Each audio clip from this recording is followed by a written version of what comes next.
Hello and welcome to Real Change, Real Time. This week's episode where myself and Dominic Ryder talk about the other parties. So please join us, and if you have any questions, please let us know and I will ask Dominic. And how are you today, Dom? I'm very good. I was enjoying that little intro. It's very softly spoken. I have my moments. Even though I'm looking at the slight gap in between the bottom of my blind versus the window, and it's I can see that. We need a higher chair for you. I'm feeling better. Good. And we haven't spoken. Number one, mainly because I wasn't very well for quite a while, since before Christmas. Mm-hmm. So, what are our updates? How is it going? How is the other party looking in 2024? Happy New Year to all other partiers. Have we got a little colloquialism yet? Oh, that was a strange word. Colloquialism. For the other parties. The others. We could just say the others. Because everyone's very strange, our supporters, aren't they? It's because they get it from the top. They're wonderful people. Yeah, absolutely. Aren't all weirdos. We're all weirdos. I'm almost confirmed on The Office. I think if you're on my Instagram, it should have been posted today. If not, it will be scheduled or go out. So we looked at a boat, an office boat, which is very, very hipster in London. But it was, it was really nice, to be honest. It's like a canal boat, but it's a lot deeper. It's almost like a basketball court on the water.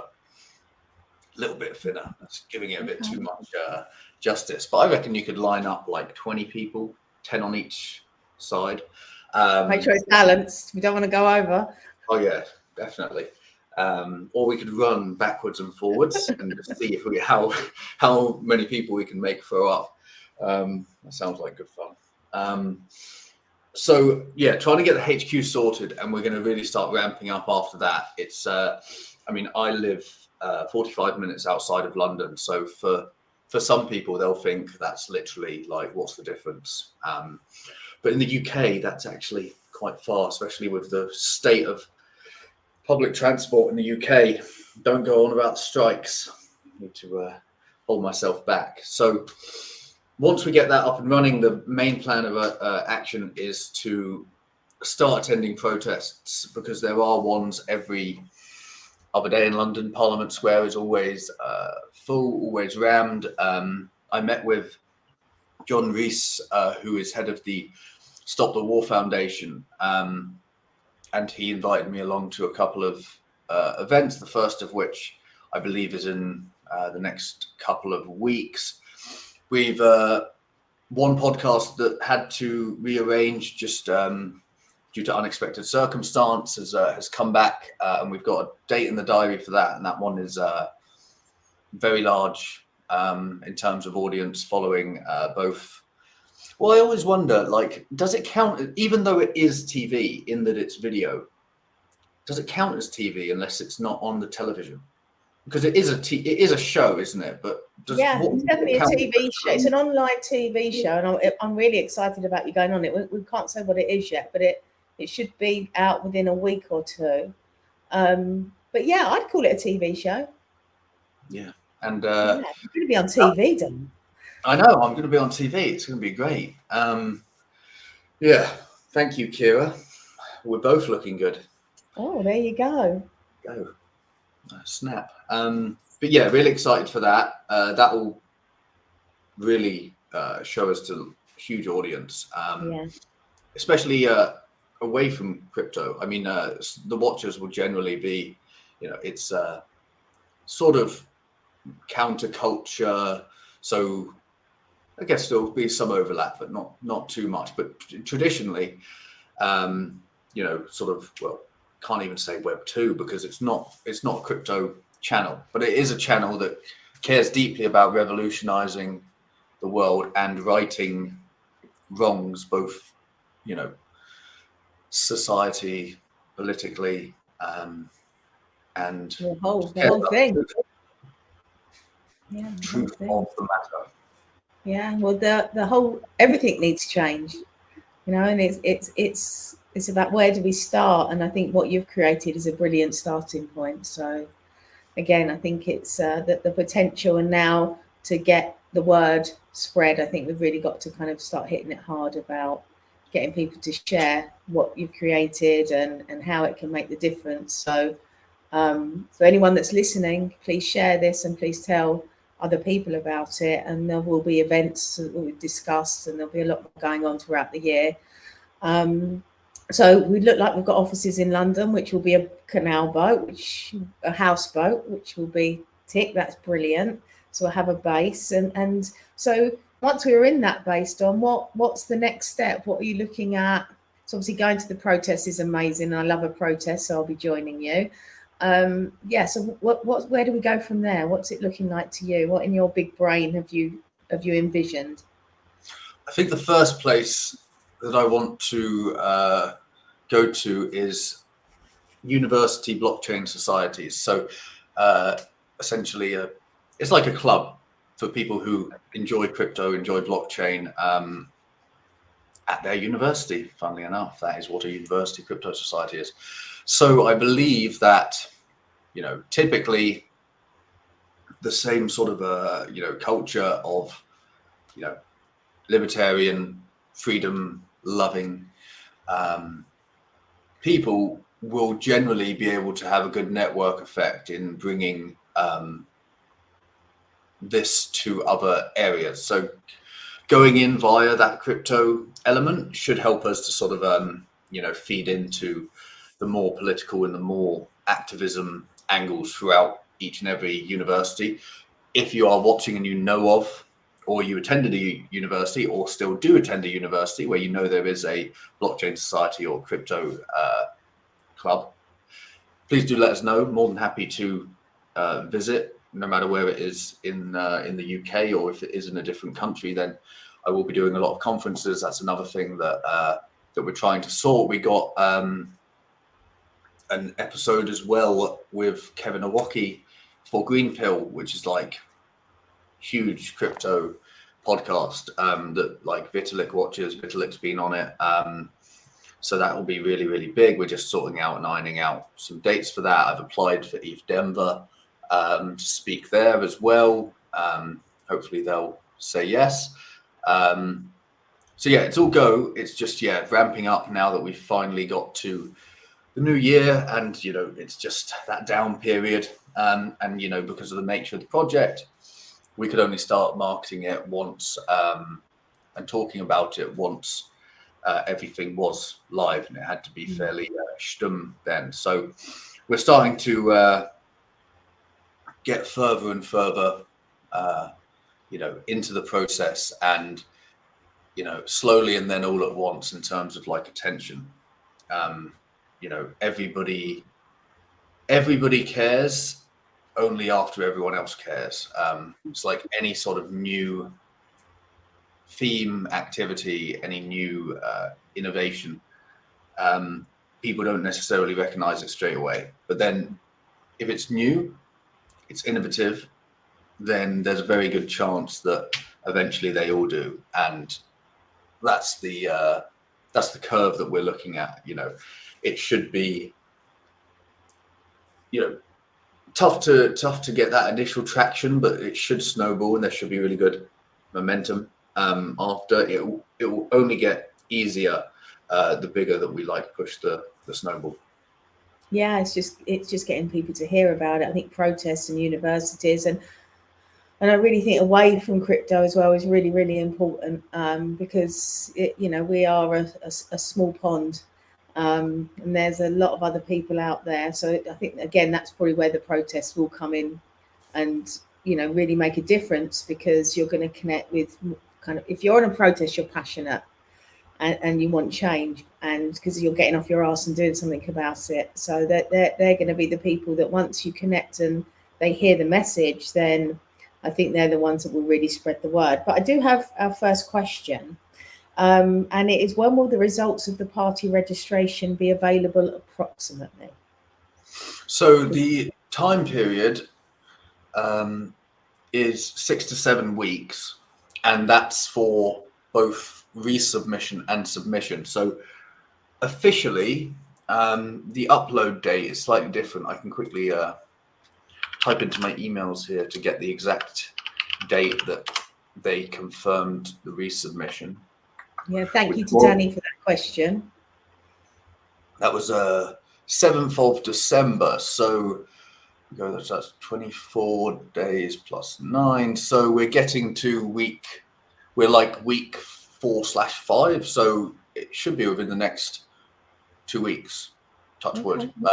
As you might have seen if you've been following, with the year turning and with talk of general elections coming, the applications have increased. So with that, obviously they have more work to do and more to process. So 6 to 7 weeks is the rough approximate timeline that they gave, but it should be roughly that period. And yeah, it is a resubmission, so hopefully it doesn't need the same level of work as a brand new application. So touch wood, in the next couple of weeks that will be approved. But yeah, we have full ability to do everything, even without, we confirmed with them basically that we didn't have to wait. The only thing that we had to be mindful of was that if we did need to resubmit, then we just need to resubmit with the updated details of everything that we've done since, treasury wise, fundraise wise. So we're still pushing forward without any as if there is no change. So yeah, that shouldn't be a hurdle. Obviously, for it'd be very nice to be official still as soon as possible, but it shouldn't get in the way of anything that we're trying to build. Yeah, I think eventually it's it is going to be approved and stamped, and everything is going to kind of be official. So it as you said, it doesn't really make much difference because we can still do all the things that we need to do. So we're looking at a general election towards the end of the year. Where would you like to see the other party and your role within the other party at that time? What would you like to see happen realistically? As in terms of what we can achieve? Yes. So, I mean, realistically is the key word. Yeah. I mean, we'll do both. I mean, of course, I want us to make them feel as I want to be a thorn in their side. I also think this is realistic as well, as in if we're able to stand somebody, the best outcome for me would be getting somebody to stand in every constituency in the UK, and getting enough of the share of the vote in order to make them think. Because the main point of the party isn't necessarily to win. And if anybody is starting a party in their country or in their constituency, it's important to not believe that you need to win in order to make a difference, because that's not true whatsoever. The idea is at the moment, there's no challenge to the current political class, political system, and the way of doing things. And where they don't have any idea of consequence, they believe that they can just carry on doing what they're doing and that we won't do anything about it, or there's no other option to do anything about it. Because you used to have this equilibrium back when you had the 70s, 80s, and you had communism and capitalism. And before the collapse of the Soviet Union, they kept each other in check fairly well, because the communists didn't want to go too authoritarian, because the capitalists would say, look at them, they're evil. And the capitalists didn't want to go absolutely mental on greed, because the communists would say, oh, look, they're going mental. Because communism got really big, especially after the Wall Street crash of 1929, because communist countries weren't as badly affected. Everyone, global economy suffered, but they pointed at them as take a look at what's happened to them. That's due to capitalism. And so those two kept each other in check. And then with the collapse of the Soviet Empire, there was no one to take the moral high ground above anymore. So then after like Reagan and after Thatcher, it just went mental, because there's never been a challenge to the current like society or political class and elite.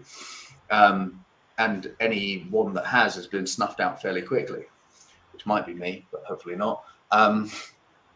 But it's to basically have an impact and hurt them enough that they take notice. Because if they realize that they cannot keep on screwing us as the people, and that we won't take it lying down anymore, and if we give people a viable alternative, then they will adjust and adapt to take that into consideration in their policies and their actions, because they don't want to lose what they have, because they're driven by power and greed, and therefore they would rather, they don't have values, therefore they will bend and buckle in order to save their own skins. And if saving their own skin means doing what the public actually wants them to, they will do it. The only problem is that right now it is far more profitable for them to screw the public than it is for them to actually deliver to the public. But we can change that dynamic, because they are driven by their own personal, feelings. And right now, there's no challenge for them. Like every single time, it's never the public that they need to be held liable to. So the idea is to get involved so that you can actually start making these politicians think, oh, they could actually do something else. Because right now there's no challenge, and you can see it in this like uniparty across like all spheres, all countries, like especially the UK now. So just standing as many people as possible under this umbrella is, more than a win for, in my eyes anyway. Yeah, I totally agree. I think any pushback, I think we're up against apathy. I think we spoke about this last time anyway, and it was interesting. So it was a friend that isn't particularly political, and but she was talking about something locally that happened, and it was like, well, the council probably just lied and took a backhander, and that's why that happened. And it was so accepted that was just the way it was, and that to me, I was like, wow. And I think because of what you've created and what I'm helping you with, it really stuck out to me that people are so accepting of being lied to now. And it's we have to get over that hurdle as well, where they actually care about their voice, because we can give them a voice, but they have to want to use it. So I think that's again where the actual speaking to people and connecting with people and doing things like this is really good, because I think that can wake we can wake that up in them. Do you remember when, and you don't see it anymore, but you should, because it's more rampant than ever, but treason as a word, as a feeling, as a accusation, because what our politicians are doing is fucking treason. It's literally like destroying like the country and the state in order to further their own self-interest. And that used to hurt people, as in like people would want to defend that, and they don't anymore. And like being treasonous isn't like seen as like, it used to be like, almost as bad as death. But nobody's proud of like their collective anymore, their community, their nation. And, why would they be proud of their nation, when they relate it to the people who run the nation? They don't think of like their fellow human anymore. They just think of, the state, and the state being like the, not the people of the nation. They think of the state being the bureaucrats, which isn't true. And the bureaucrats are guilty of treason. Like they are actually, destroying the people of the nation, but it's just not a thing anymore to actually like say it how it is and actually, say that these people are literally committing treason. which is strange because like it's such a good word to describe what our current politicians are doing and, you know, to the society, but nobody seems to throw that at them. Yeah, I've not thought of it like that before. It's a great point. It literally is, isn't it? Because they do work against the people. There we have another question.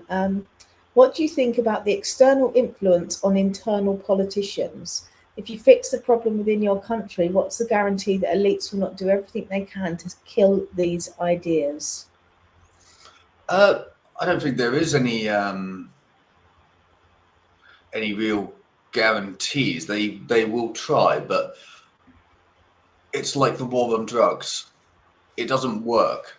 And the more that they push back, you know, one of the main goals for me and one of the main like aspirations is for them to come for me, because if they come for me, then we know that we're winning, and that in itself, like, you know, martyrdom.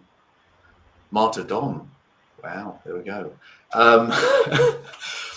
But it's like, you know, it's sort of like the pod token is, we've done all of the work to make sure that the proof of donation token is exactly what it says on the tin, political memorabilia that's digital and on the blockchain. That doesn't mean it's a massive like flag that we're waving in front of them. We know it's legitimate, but it's the lowest hanging fruit for them to like come for. But if they do, then we will, you know, defend ourselves, and we have all of the like the law on our side. We've done everything correctly, and therefore, if they come for it, they will make it publicly known, and they will effectively bring it to the forefront of people's attention.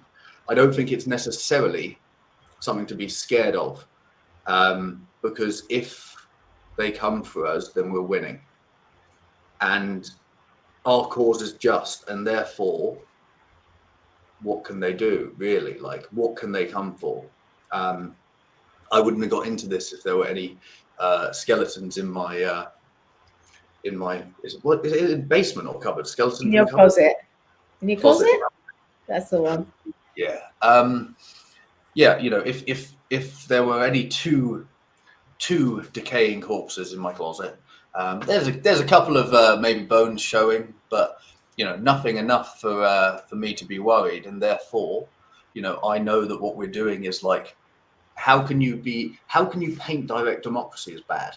Like, that's, as in, how can you say like that people having more responsibility over their own choices in life, in politics, is a bad thing? Like, the only way that you can paint that is by accusing the general public of being stupid. That's like that's the best and only argument that I have ever got to any of this is, well, the public are stupid. And if you believe that, then like, you know, you're just sort of, we're not going to get you on board for this because you think badly of like the rest of like humanity. Therefore, you're not going to want to like, you know, act in the public good really anyway, because you just, I mean, you're a bit of a narcissist, I guess, like, to put it plainly, if you think everyone else is stupid. But that is the best that they can do, unfortunately. Like, is people are dumb, I don't want them deciding, and they'd rather corruption. So yeah, I'm not worried about them coming for us. I think that what is that quote? Words are bulletproof. Ideas.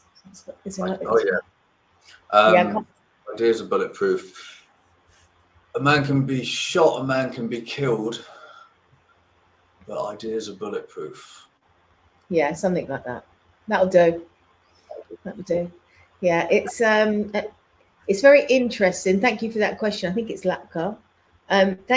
Because I think the everybody is dumb narrative is another one that's kind of been used to kind of make people feel better than other people, but also keep people separate. So if everybody that voted for Brexit is an idiot and called into everyone that didn't, and vice versa, they never have to have a conversation to find out why did you vote the way you did versus you voting the way you did. It just kind of it's that divide and conquer that we see over and over again. So there's so many narratives and plays to the division. There's so many different layers to it, and for me, that's definitely one of them that has been definitely been bandied about. We have another question from Gigi. I've been thinking about the digital democracy process. Last time you mentioned KYC wallet addresses will be used, or people can simply use their email and wallet will be created on their behalf. What about the group of those people, particularly the elderly, who do not know how to use email? What we're trying to do with the other party is to offer, in terms of inclusivity, our job and our cause is not to make democracy any more accessible than the current form. Our idea is to change the way that it is dictated. So that sounds like a bit of a abdication, but what I mean is that with the new voting laws in the UK, you need to bring ID. And so what about people who don't have a passport? What about people who've had to resubmit it? What about anyone who doesn't drive? These are all legitimate questions. Unfortunately, we can only control so much. Nothing will ever be perfect. And it's important for us to not get bogged down in specifics in trying to cater for everybody. Because if you do, then you just end up, no one's always going to be able to do any of these outcomes. The current system is not perfect. What we are doing is providing a uncorrupted version. We're not necessarily solving every problem with politics and with voting in general. What we're doing is bringing the control back to the general populace and to the majority. And so there will still be a minority who don't know how to use email, but they still need to learn at some stage. We can't adapt everything for everyone. And if they aren't capable of learning, then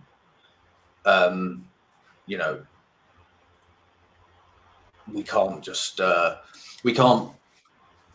solve every problem, unfortunately, because there's always going to be those outliers. And as long as we can demonstrate that our system can be better or equal in its security and inclusivity as the current system, then that's good enough for us.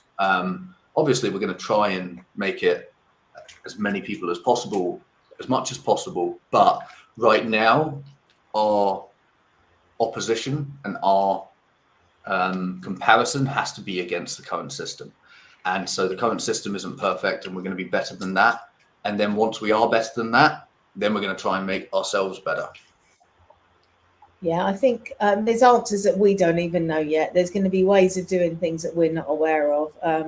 They will unfold as we go forward. So we want everybody to be able to vote. That is the aim. How that happens, obviously, we don't exactly know yet, but we'll definitely try and find a way for that to happen.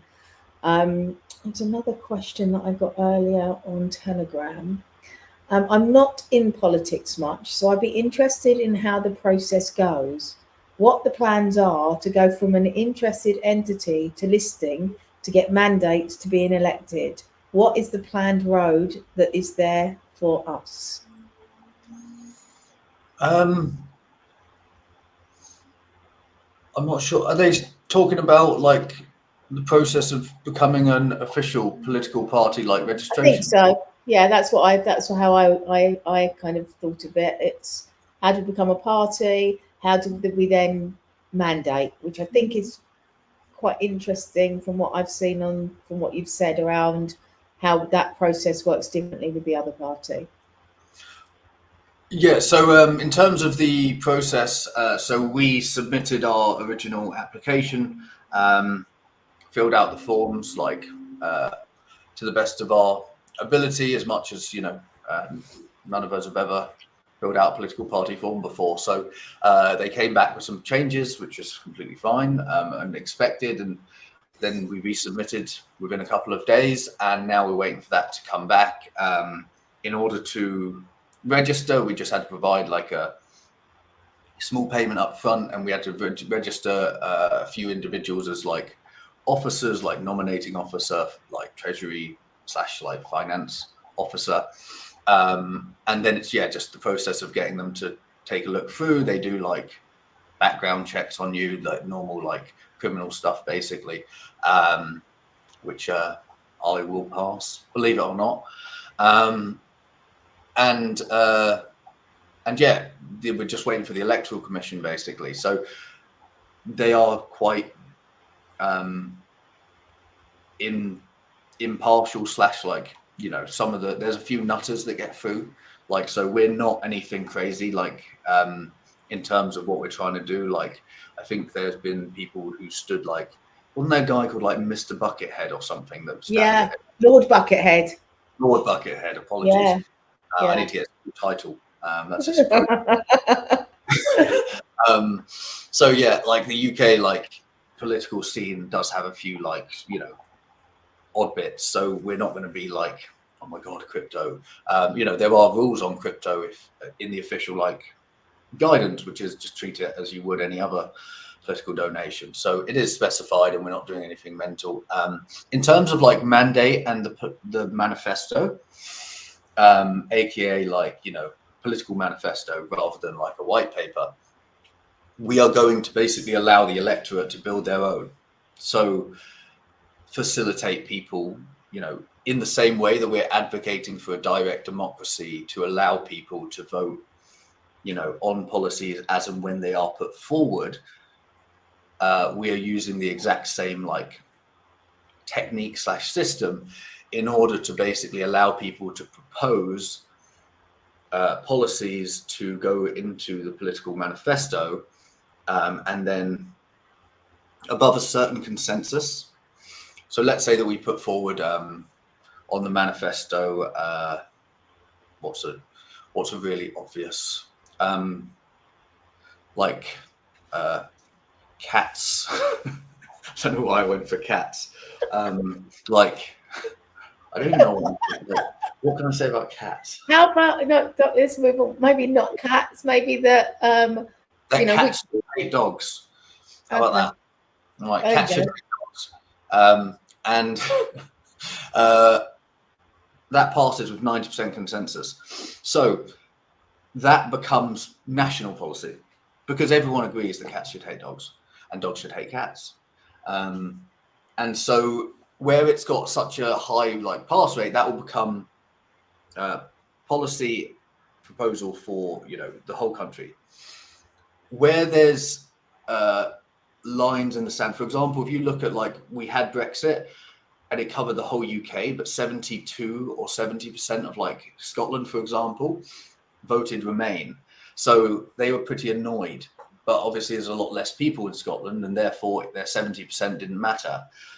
In ours, it would do. So where there is a thin margin, like, you know, 55% or like less than, like, you know, in the 50 to 40s,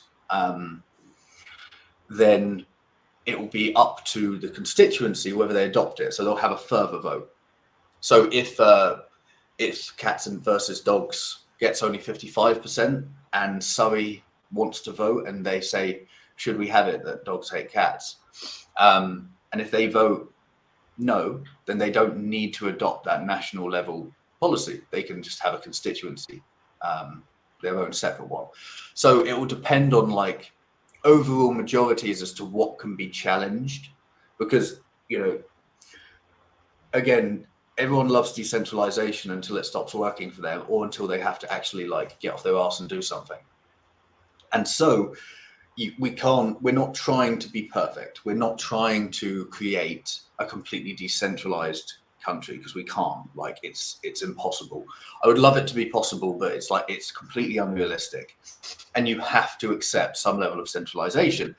And therefore there will be, the 10% of people who said that cats shouldn't hate dogs, they will be unhappy no matter what. But we can't, we can't solve that, and it's not our job to. All we can do is give people some flexibility where they can challenge it if it's not a full status quo. Unfortunately, some people will have to accept that they have been overruled. But that's democracy at the end of the day. So that's the way it's going to work. We're going to allow for a lot more regional and constituency level autonomy, but where it's a very, very large opinion of the whole country, then it will be mandated, whether people like it or not. Okay, so talk to me about more regional.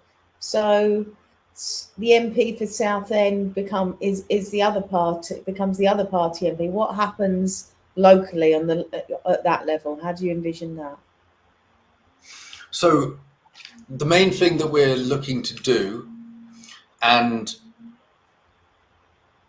this will only be possible, legally enforceable and possible, if the other party was to gain a majority, then the first thing that we would do is make it a legal requirement that all MPs have to deliver the will of the people on these decisions which are put forward to the people.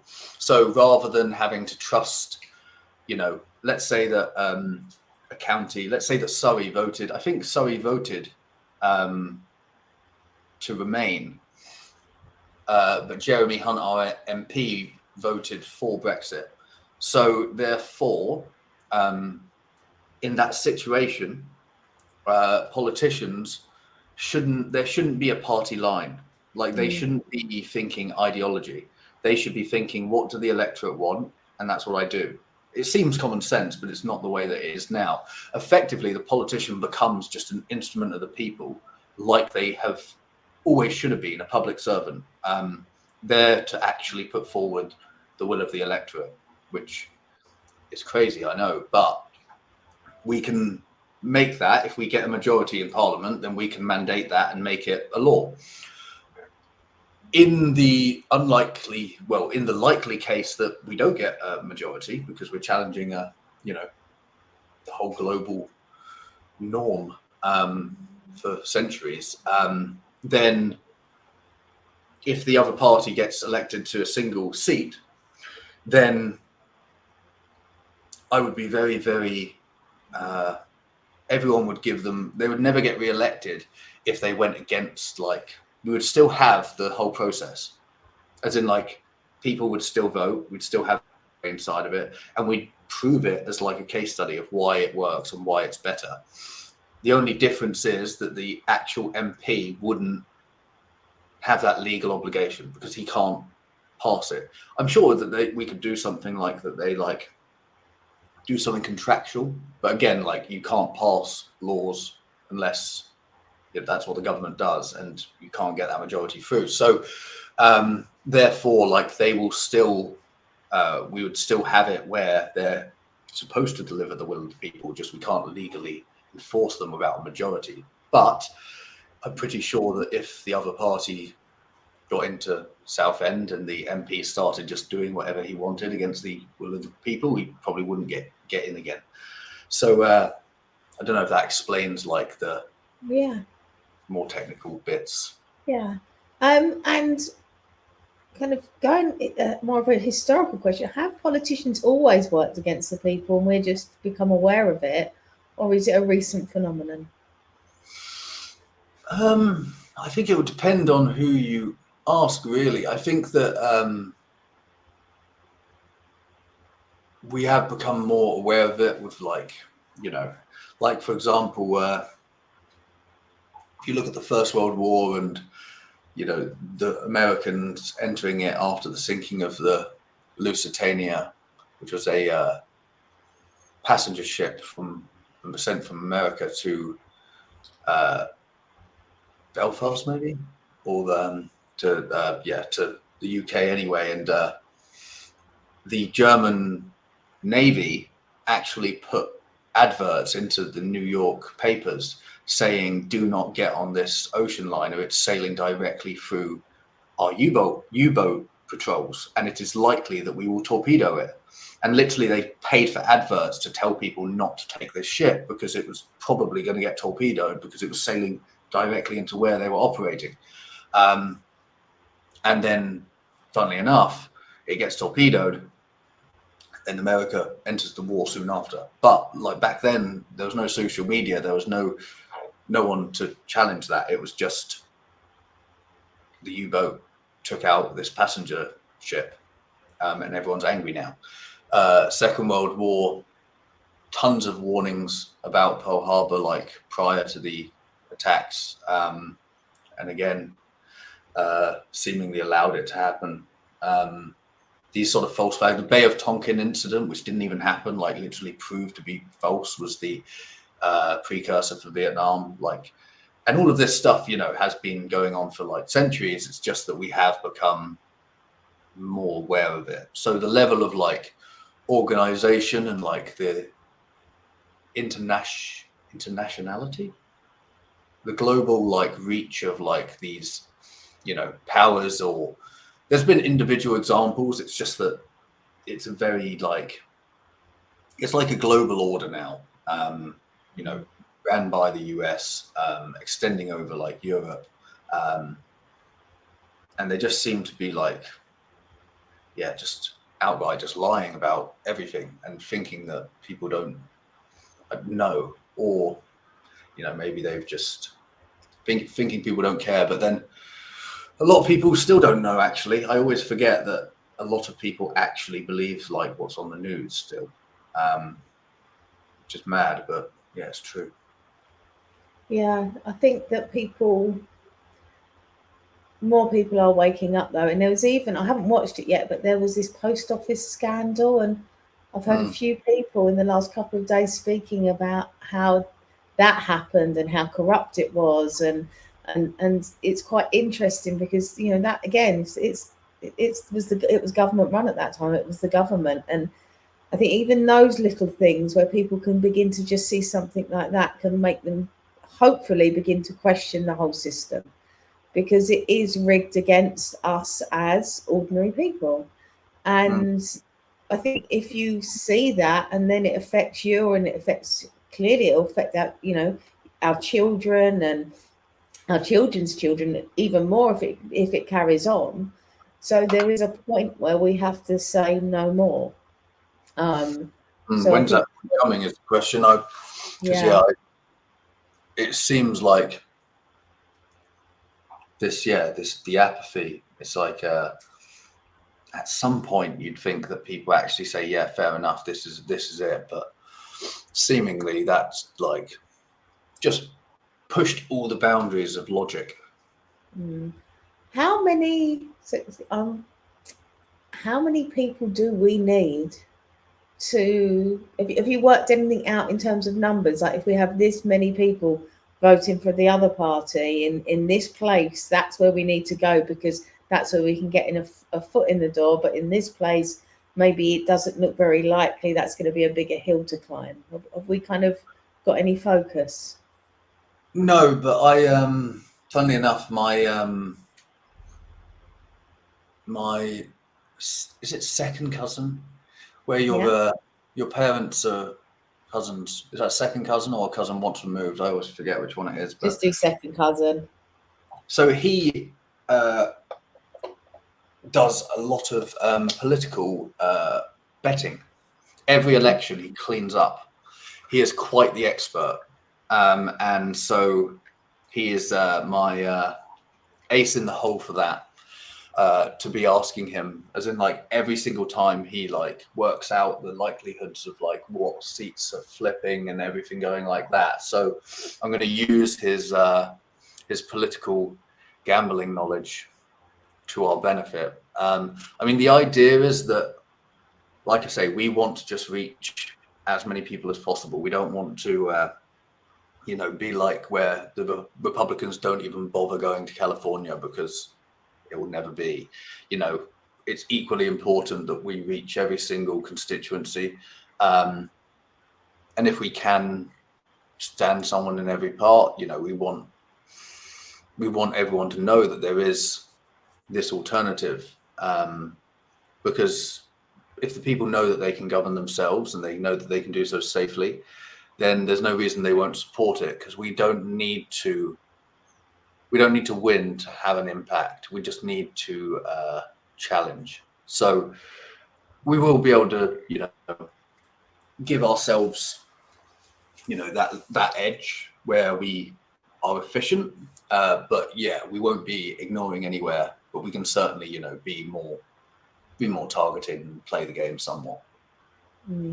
Yeah, I think that's going to be a really good call, to have certain areas that we really target, that we know that we can have the most impact. Because as much as we want as many people to stand as possible, it's really going to be easier in some places than others. I guess what I've been thinking about a lot with the party is, and what I absolutely love about it is, it's not standing for anything. It's not, we're not appealing to anyone's differences in the sense of, with that, they think that, we think this, come over here. We're literally, whatever you think is what you can put forward, is where you can create change. We're literally of no opinion.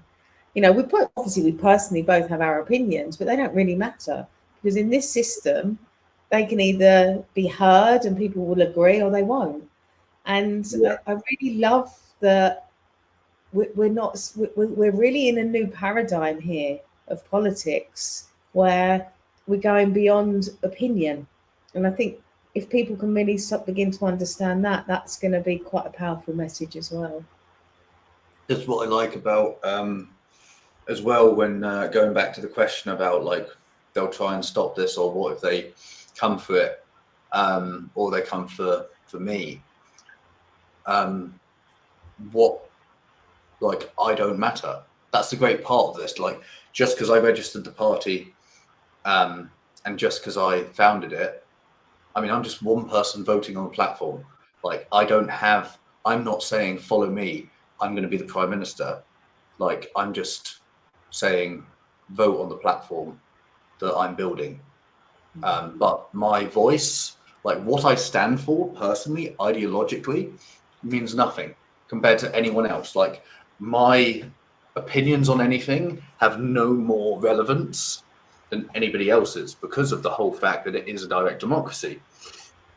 I'm sure that, because the other party is mine, if I was to give political opinions, people might listen to them more, but I'm going to be obviously very careful to not do that for that very reason. But at the end of the day, like, the whole point of the other party is for people to just take some responsibility. And so if people do choose to listen to me, then that's completely down to them. Don't complain afterwards. Like, everybody can get involved and everybody will be able to. So be the change you wish to see. Be the change. Have you got time for a couple more questions? Mm-hmm. Okay, so this it would have been a good line to end, but we can find another. I'm sure we will. Dom has his vote bank mostly contain those people who are in crypto. Should he go door to door to tell people about the party, or address people to come and join crypto and then to his party? I think what they're trying to say is it going to be other party, crypto, crypto, other party? So the idea is to not have the crypto alienates, whether we like it or not. I would love if it didn't, but it does. So the message is one of direct democracy. The reason why we can do it is because of the blockchain. But in order for people to vote, they don't need to understand crypto. In particular, it would help if they understand how the blockchain works and why it can be done this way. But crypto in particular doesn't need to have any relevance to the other party. So we want people to obviously learn and introduce them to all of the wonderful benefits of blockchain technology, explain to them the fact that, due to the invention of Bitcoin, the blockchain, and this is why, having custody of your own money is important. However, the system we are building to allow people to vote and propose is independent of crypto. It's on the blockchain, but that's on the back end. People will be able to use it without even knowing that they are transacting or registering or signing messages on the blockchain. They're just using the website like anybody else would. So it's a bit of a mixture, because a lot of crypto people will get into it via the proof of donation token, and that's why we have that as a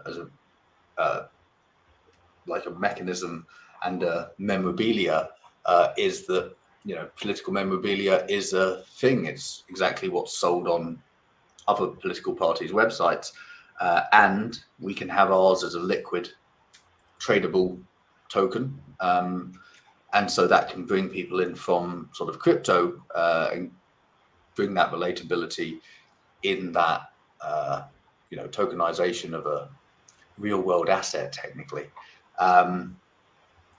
Related to Ali's question, can you share anything on the marketing plan, how to gain enough people to get mandates and eventually run for office?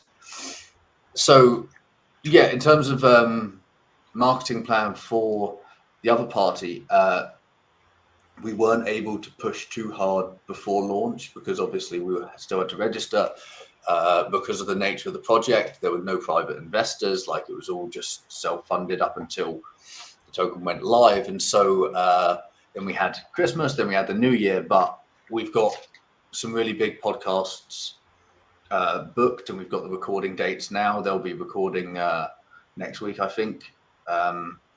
And we've been looking at offices.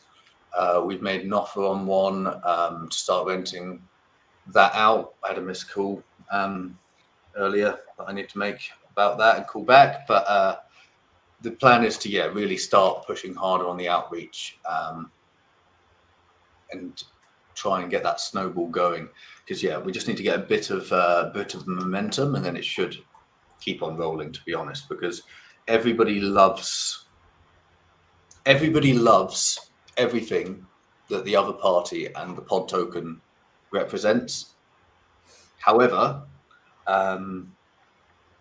people love to love stuff, but getting them to actually, say it with their chest or do something about it, that's different. So we'll see what we can do, and we'll see who we can pull from the woodwork. But again, I've been spending a lot of time going in and out of London to find offices recently. So obviously, when traveling and looking around places, it's harder to sit down and get going. But once we have that base, then should allow me to properly start reaching out to a few people who are crypto specific names or contacts. And we've got a Green Pill episode of Kevin Owocki, if anyone wasn't on earlier, mentioned that. But essentially, like, that's a really big deal. Like, Vitalik's been on it multiple times. Vitalik watches it. It's like, regen. I've applied to speak at ETH Denver. That would be huge if we get approved for that. So we're making all of these applications, and we're going to be speaking at all of these events and podcasts. It's just it takes a bit of a lead time, because you've got to apply, then you've got to actually record, and then get it actually published. So all of that's restarted now that we're back from the break. And so the stuff should start dropping next week or two. Brilliant. Yeah, I think we've got some ideas of other shows that you can go on. There's areas that we both have different contacts. So there's definitely going to be a lot happening around marketing, but it's definitely going to be a big push once we get the offices and we've got a base and we can really move forward. But I think that's it for today. Mm-hmm. Thank you very much, Dominic. Snap. Yeah, snap. And yeah, I'm sure we'll be back at some point next week. And if you have any questions, obviously we've got the Telegram, we have Twitter. Please reach out to us and we can cover any questions on next week's show. And thank you all for being here. And leave it with Mike Ryder and Binance. Soon. Soon. Take care, everyone. Thank you for being here. Bye, Dom.